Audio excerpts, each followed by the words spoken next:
All right, today we're diving into a really fascinating tension between two totally different visions of passion. You've got one that's, this perfected, logical kind of love, built to last forever. And then you've got the raw, messy, and totally temporary fire of just being human. So which one is more real? Let's get into it. So this whole thing kicks off with an incredibly bold statement from the writer Xu Feng. It translates to, AI's love is more sincere, more passionate. And I mean, just let that sink in for a second.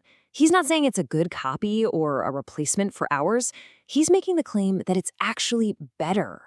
And yeah, that immediately begs the question, right? Is it even possible that a love that's literally coded into existence, one that doesn't have all the baggage of human biology and our messy psychology, could actually be a purer, more real form of affection? Okay, so let's really unpack that first idea, this whole concept of an AI's sincere and passionate love.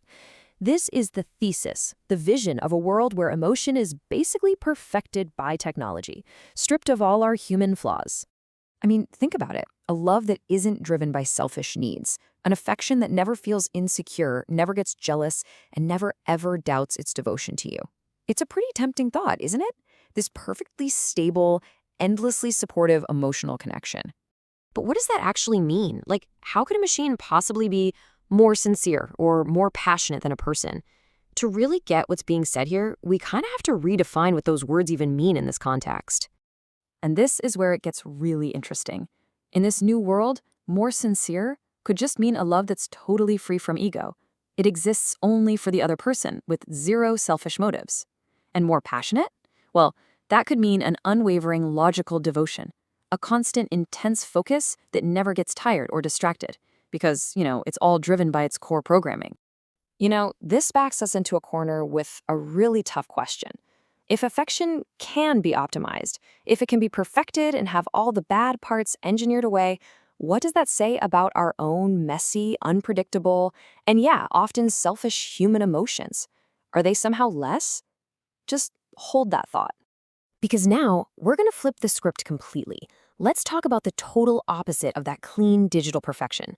Let's talk about an idea built not on stability, but on a beautiful, chaotic blaze, the fire of human youth. From the very same writer, we get this second, just as powerful statement. Run shaoba age ame de qingchun. It's this urgent command, and it basically means burn the youth of our brothers and sisters. The energy here could not be more different. It's not calm, it's not stable, it's an explosion. And that right there, that's the core difference. This vision of passion isn't about creating some perfect, eternal feeling. No, it's all about the raw experience of being alive. It's about intensity over stability, and it's about a shared, deeply human connection. So let's break that phrase down a little bit. What does it actually mean to burn your youth? What's that all about? Well, it's got a few layers. First, you've got burn. That implies something intense, all-consuming, but also temporary. A fire eventually goes out. Second, it's tied to youth, which is a finite, precious resource. It's a time in your life you only get once. And finally, brothers and sisters. This isn't something you do alone. It's a call to action for the whole community, something you experience together.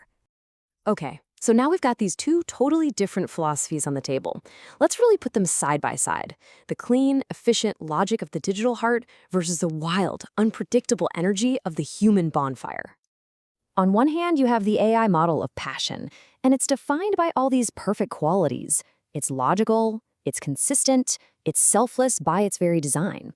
It's stable, reliable, and because it's not tied to a body that gets old, it's potentially eternal. It's passion without an expiration date. And then there's the human model. It's the complete opposite. It's rooted in our biology, it's gloriously unpredictable, and sometimes it's selfish. It can be chaotic, it's definitely messy, and maybe most importantly, it's fleeting. Like that fire, it burns incredibly bright, but it doesn't last forever. All of this really forces us to stop and ask a pretty critical question. When we use the exact same word, passion, to describe an AI's logical devotion and a human's intense, fiery experience, are we even talking about the same thing anymore? Or are we just using one word for two completely different concepts? So, at the end of the day, this whole conflict isn't really about picking a side or just debating definitions. It forces us to bring these two ideas together and ask a new, much deeper question about ourselves. What if the rise of a perfect AI emotion doesn't actually make our own feelings seem flawed? What if, instead, it forces us to finally appreciate what makes them uniquely human? Maybe the value isn't in achieving that flawless stability. Maybe the value is in the fact that it's messy, it's real, and it has an end. It's precious because it's temporary. And that's really where we have to leave it. As our own technology gets closer and closer to replicating our inner worlds, the challenge falls back on us. We're the ones who have to look at our own beautiful, chaotic, fleeting passions and decide what parts of that fire are the ones that truly define us. So as AI learns to feel, what do we decide is truly human?